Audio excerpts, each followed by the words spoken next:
War on the Rocks, 3rd of April 2023, Why Deterring China Requires New American Airpower Thinking and Defensive Denial. I have to stop them from controlling the air to accomplish that. During the Battle of Britain, Air Chief Marshal Hugh Dowding, the head of Fighter Command, observed that the two sides' goals differed. He said, "Now, I was trying desperately to stop the Germans from succeeding in their preparations for an invasion, as the German military tried to conclude the conflict by crossing the English Channel." Dowding used an air power tactic known as air denial, in which a military force attempts to deny an adversary's air force operational freedom without necessarily having control over that airspace.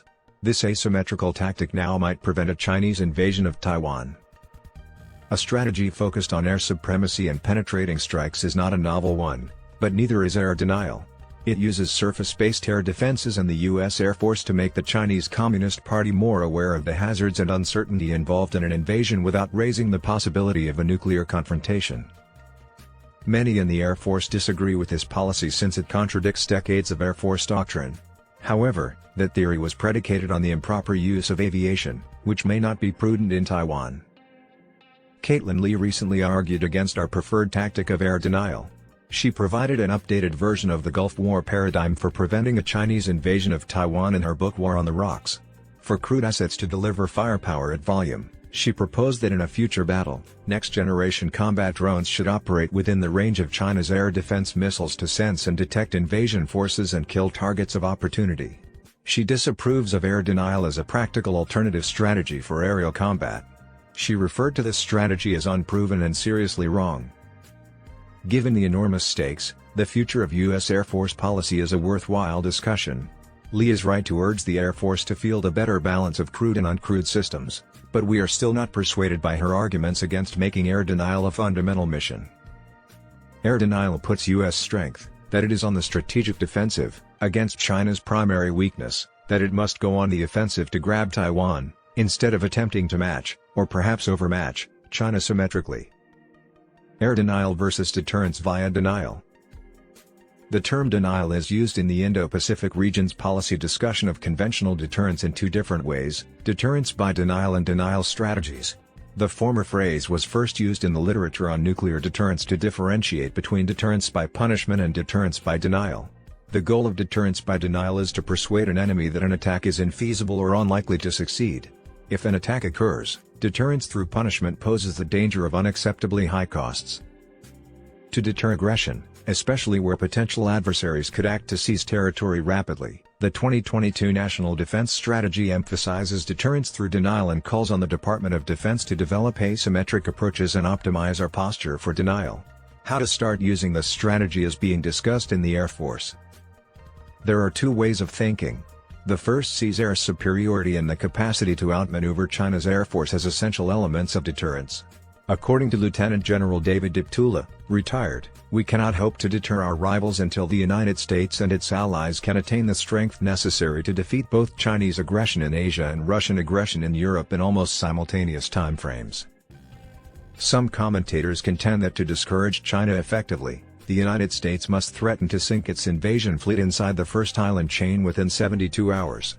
According to David Ochmanek, the Air Force must not just achieve air superiority but also reach into this contested battle space and find the enemy and engage its forces. U.S. forces would have to attack China's formidable integrated air defense systems, including essential mainland targets like air bases, radar sites, air defenses, and possibly command and control structures, to achieve this level of air superiority. This strategy conflates the capacity to swiftly and thoroughly defeat an adversary with deterrence by denial. Instead of putting the Air Force in a position to use deterrence through denial, it assumes that the only way to discourage an adversary is to threaten military loss. Furthermore, it is not an asymmetric approach against a rival on an equal or close to an equal footing.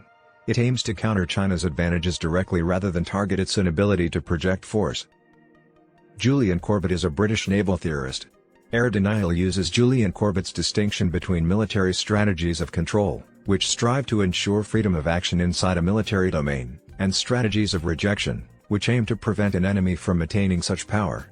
Contrarily, the goal of an air denial policy would be to prevent China from achieving and using air supremacy during offensive military operations. Chinese military texts frequently argue that offensive amphibious and marine operations are unlikely to succeed without air supremacy. This claim is confirmed by the statistic that modern amphibious operations have only been successful in the absence of air superiority 14% of the time. Therefore, it would be wise to make Xi Jinping, the leader of China, doubt China's capacity to achieve air superiority in such a scenario. An air denial strategy reduces the use of force by dispersing a sufficient number of smaller, less expensive weapons. The initial enemy air and missile strikes are what the air defender aims to survive to maintain airspace contention. The volumetric defense philosophy supports air denial with this strategy, which employs defense in depth both laterally, through planar distance or range, and vertically, by altitude. An aerial attacker is compelled to infiltrate what general.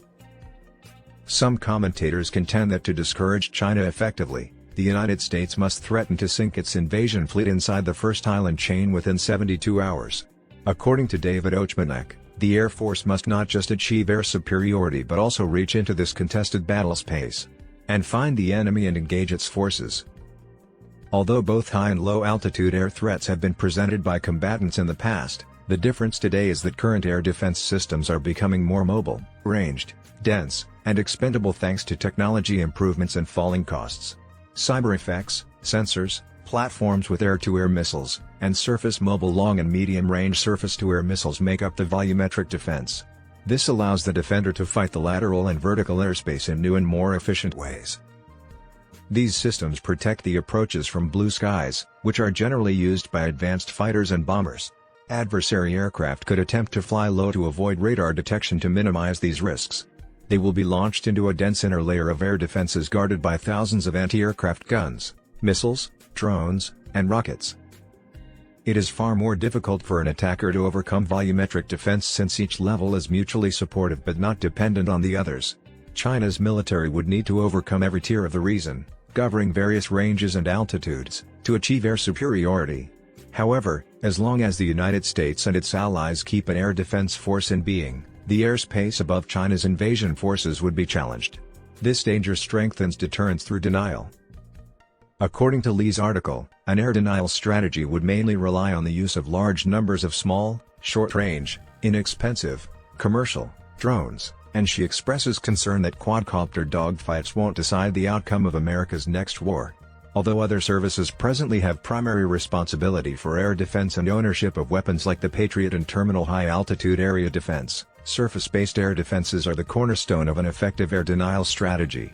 We did not debate this in War on the Rocks or anywhere else.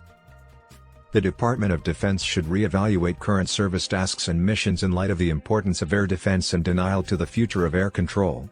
To make them more challenging to locate and eliminate, it should also work to create and field smaller, more mobile systems with quicker redeployment times comparable to their Russian and Chinese equivalents. Swarms of less expensive drones may also provide new opportunities for air defense.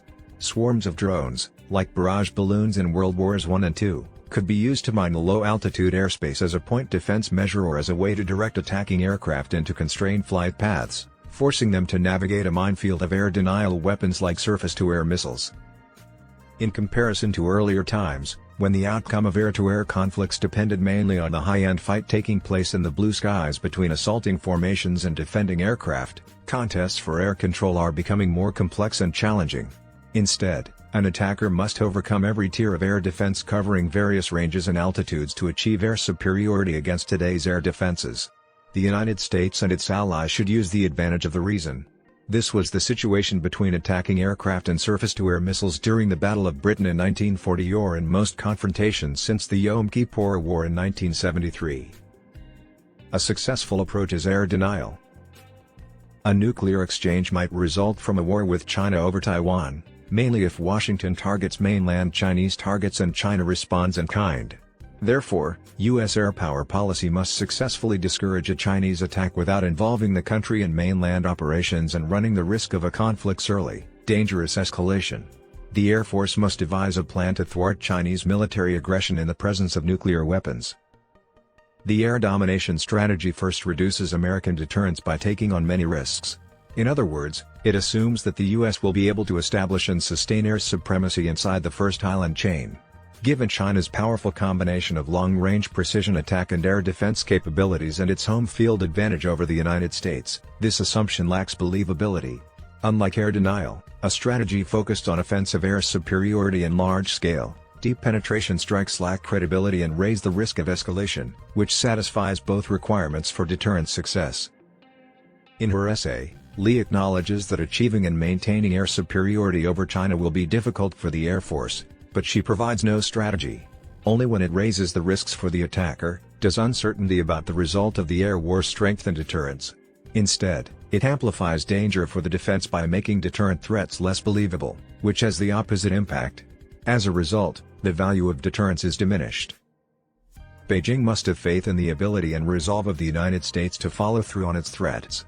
Because the ground provides better cover and concealment than a featureless sky, mobile ground-based air defenses are intrinsically more difficult to locate and destroy than attacking aircraft. The Air Force has never engaged in an air conflict with an opponent armed with an integrated and mobile air defense system. Still, on the few occasions when it has, such as during the Scud hunt in 1991 and the conflict in Kosovo from 1998 to 1999, it has found it challenging to locate and eliminate mobile air defense assets. Additionally, the power of defense keeps expanding thanks to new and emerging technology. Modern air defenses are becoming more and more complex, containing a variety of different weapon systems. Because these systems are less expensive and simpler to construct than the missile-carrying planes and bombers used by the attacker, the defender may be able to sustain significant losses. A plan of air denial has a higher chance of success than one that calls for defeating it because mobile surface-based air defenses are increasingly preferred in air warfare over attacking aircraft. The air dominance strategy minimizes the risks of adopting such a dangerous action. Invading China's fiercely guarded airspace would probably cost many lives. The pairing of crewed platforms and next-generation combat drones has been suggested as a solution.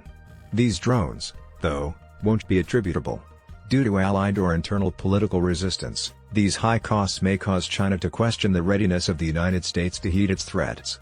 In addition, if American attempts to obtain air superiority and swiftly defeat invading Chinese troops fail, they will likely fail disastrously and jeopardize the Air Force's ability to wage a defensive war of attrition. Everything here works to weaken deterrence. Transferring these same uncertainties and risks onto the Chinese plan would be more effective than trying to symmetrically gain and maintain air superiority within China's anti-access/area denial capabilities. With air denial, the effectiveness of deterrence would depend on how confidently China's leadership believe they could achieve and maintain air supremacy over their invading forces, a considerably more difficult challenge for the People's Liberation Army Air Force to overcome confidently. The Battle of Britain should be used as an example. The Royal Air Force successfully avoided an amphibious assault on the home islands in 1940 by implementing an air denial plan.